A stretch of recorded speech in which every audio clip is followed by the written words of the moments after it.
I'm Lauren Green, and you're in the strategy room. Supporters and opponents of a divisive religious freedom law are watching to see what changes Indiana lawmakers make, perhaps as early as today.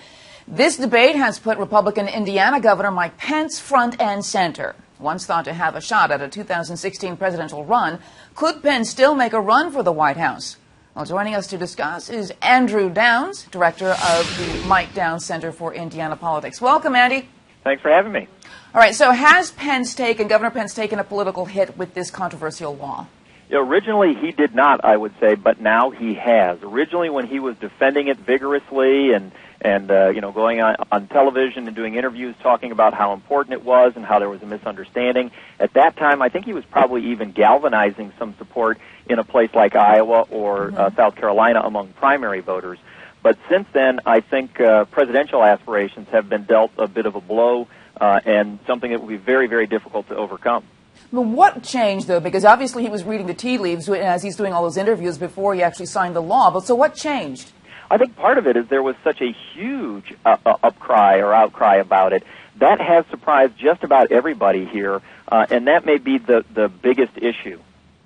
You mentioned the social conservatives in Iowa, perhaps, some of those same in the early primary states. The governor was thought to be angling towards a 2016 presidential run. Can that still happen?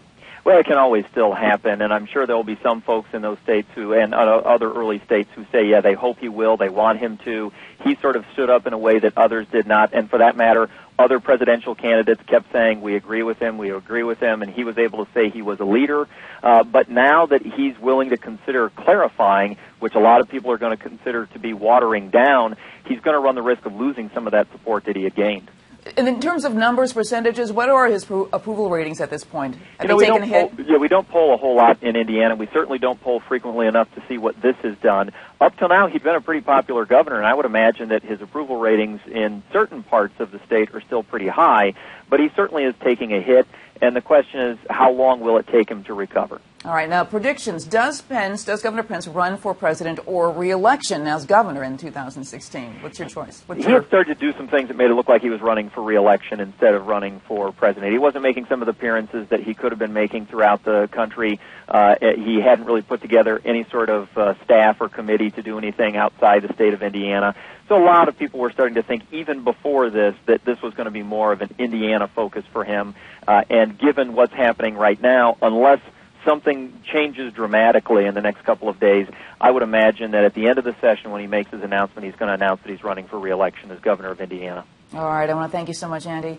If you want to check out foxnews.com for more on the 2016 race, I'm Lauren Green. Thanks for watching.